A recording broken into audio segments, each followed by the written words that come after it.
Assalamu alaikum wa rahmatullahi wa barakatuhu. In this video, I want to talk about the benefits of studying the Aqidah under a scholar or something like that, because that's what I've been doing recently. The main benefit is that you really get to understand who Allah is. And I thought I do understand it. Before, I just want to share in this video some of the key lessons I've learned.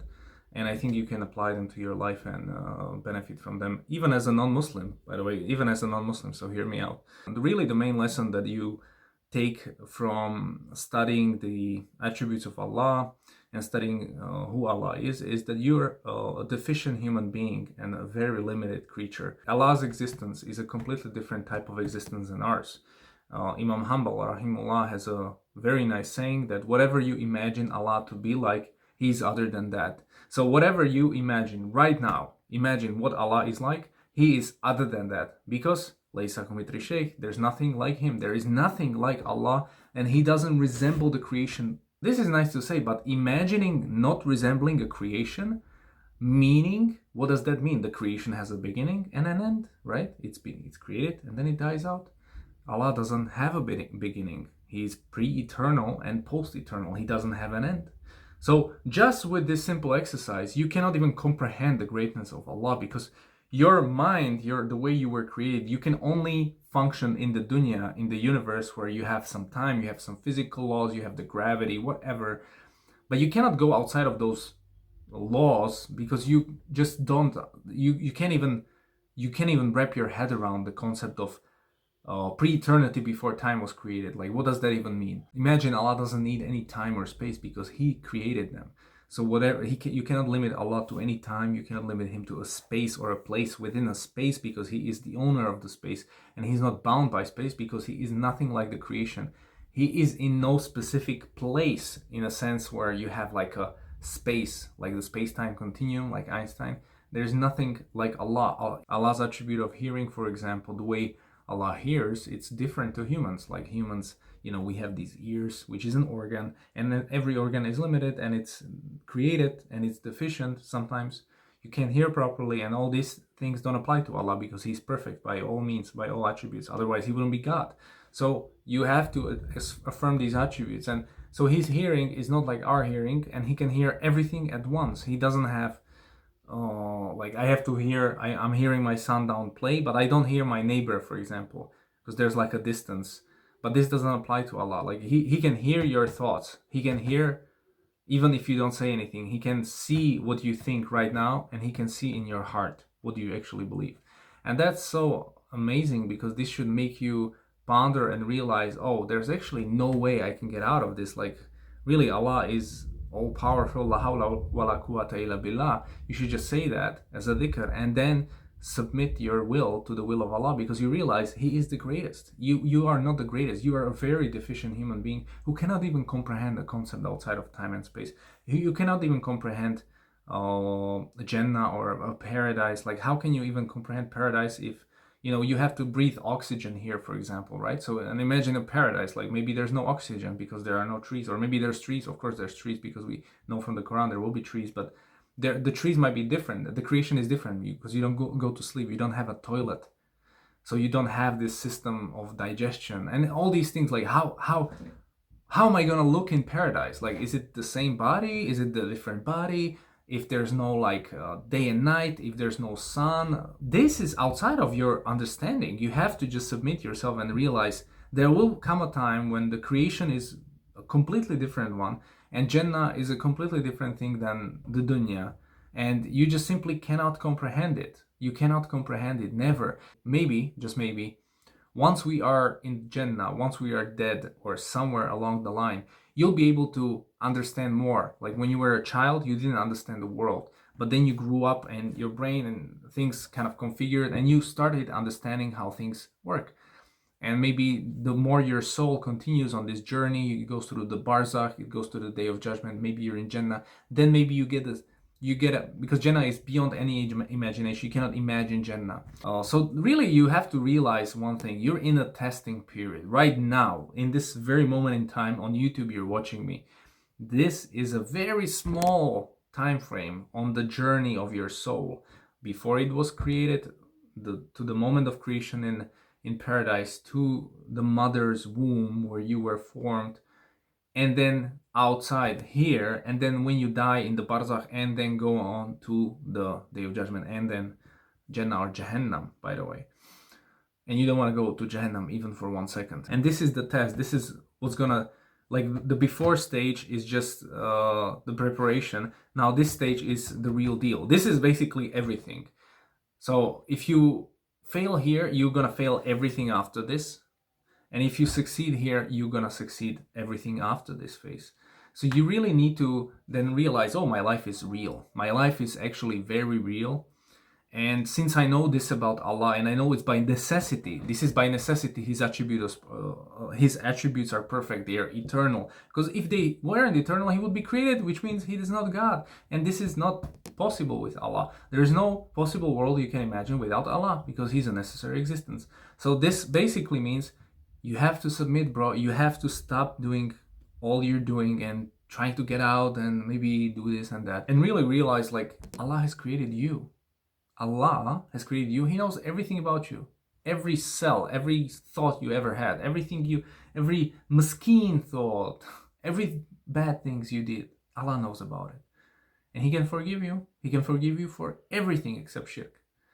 So imagine, this should spiritually wake you up. This should spiritually really wake you up. Because the more you remember that, the more you remember Allah, the more you get closer to the reality of this dunya. So this is something you have to realize, and you have to realize, oh, I'm actually a limited human being. I was created. I will be expired. I will die at some point. And so really, I have some meaning. I have to create meaning in this life, because there's meaning behind this life.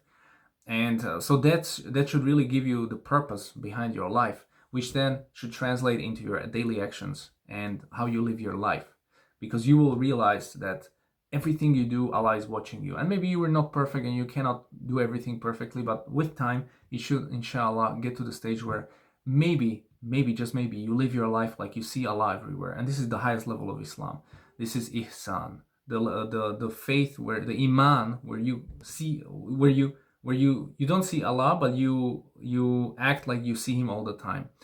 So you don't even disobey anything. You're just pure-hearted and you become awliya of Allah, which is technically my goal. I mean, subhanAllah, if Allah gives me more life, and if I'm I do my own things here and I do my dunya and my family and stuff. But if I'm like old guy, one of my dreams is to simply bail out and just live alone in Mecca or Medina, and just live alone and just be in the masjid all the time and just do that. Now, I can do it right now. I can, but I'm still plugged into the dunya and into the matrix, and I still want things, and I still think I have a mission and different purpose here, but I really want to focus on the akhirah.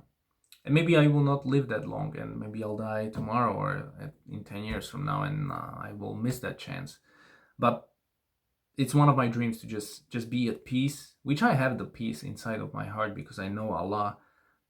I know He has created me, and I know I'm gonna die, and I know, I've done a lot of bad things, but He can forgive them. And subhanAllah, maybe whatever I did in this dunya, hopefully Allah will accept some of it. And so really, Al-Ghazali, when he said the more you know Allah, the more you know your Lord, or don't know, he said the more you know yourself, so you start realizing, oh, I am actually limited. Like my limbs, oh, I feel pain, or maybe my leg hurts. I have to go to the doctor. I have to, I couldn't sleep, so I'm very tired all day. Like all these things show you like your limitations. Like, hey, you're actually not that important. You're not that powerful. You're not even very interesting. Like like by every metric, you're a very average human being. Like there's been people who are way more important than you in the dunya sense. Like you're a normal human. Maybe you go to work, you have a hobby, but you're not special. Come on, like you're a human being. You're limited, and you're gonna die. And so once you really grasp this, like yeah, I'm a nobody. Like there's maybe 2 or 3 things that I can do in this dunya, which are like which are better than the other guys can do. Like maybe I can write emails better, or I can do this.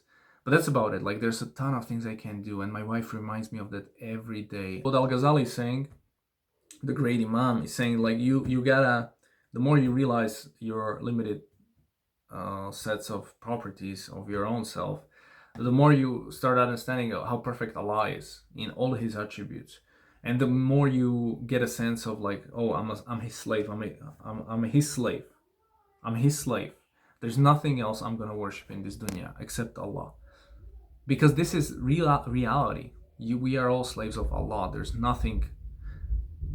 I can't even lift my hand without Allah creating this action. This action wasn't created by me. It was acquired by me, but it wasn't created by me. And maybe I had a choice in this, but Allah creates everything in this dunya. Every action, everything is created by Allah. That's why His will is all powerful, and we have to submit to His will so we can all say inshallah, because only with Allah's will we get something out of this life. Really, we have to come to the understanding that Allah doesn't resemble creation at all, and we cannot comprehend this. How can you not have a body? First of all, think about it. How can you not have a body? Just that it's those are the things you cannot ever understand, and only Allah Himself can understand His essence, because He is all knowledgeable. He knows all of the things that ever happened, that will happen, that could have happened, that didn't happen but could have happened, blah blah blah, infinite number of possibilities. He knows them, and He knows everything about your life. He knows everything about my life, and He knows what's going to happen to us. He even knew before the creation what will happen to us. Even before the creation of earth, before the creation of heavens, Allah already knew everything. Then He willed it into existence and created it. But He already knew it. His knowledge preceded it all. And so Allah's knowledge is perfect, and we cannot ever comprehend it. We cannot even understand, because our knowledge is so deficient. Like, I don't even remember what I did last week. But Allah will remind me, hey Jan, in 2015 you did something wrong here. Check it out. And I blocked that memory, but it's still there, and Allah will remind me, like, you did this. So we can never escape. This is the best part. You can never escape. What you can do is to just realize this, and because you're still alive, you have a chance to repent and say, oh Allah, subhanallah, please forgive me. Please forgive me. I'm at your mercy, subhanallah. I'm nobody. I'm nothing. I'm nobody. Please forgive me and forgive my sins, subhanallah, because only you forgive sins, nobody else. And Allah will forgive you. And that's the beauty of Islam. No confession, no priest, no nothing. Just you and Allah. Amazing stuff. Some of the ulama of our deen said, like, you can get to understand the 4 attributes of Allah, His life, His essence, without anything, with just rationality. You can understand, which I did as well. Like, there's a creator who's eternal. He doesn't have a beginning or an end. We all know this, but you can get to understand this because it's in the fitrah. So this is not difficult to understand. Or there's another one where you can understand that Allah has to exist. He's a necessary existence. His existence is necessary, and His eternal attribute is necessary, and His power, His qudra, is necessary, because without His power there's nothing. If you're not mentally challenged, if you're not a child or some problem you have, you can get to understand by reflection that there's a creator. That's possibility, and that's because it's within you, first of all. And also, people have done that in the past, and everything in Islam basically goes back to the Aqidah. Every science, every fiqh, every issue, everything you do in Islam, how you pray, how you fast, do, what you believe in, goes back to the Aqidah. What is your belief of Ahlus Sunnah wal Jama'ah? What is the belief of our Prophet Sallallahu Alaihi Wasallam? That belief you want to have, because that's the true belief. Alright, so my message is put your trust in Allah and see where things go. And just, when things don't go your way, let's say you have something you are looking forward to and you're working towards that goal and it doesn't work out, just say Alhamdulillah. Allah knows better than me, because His knowledge is perfect, and He knows this is not good for me.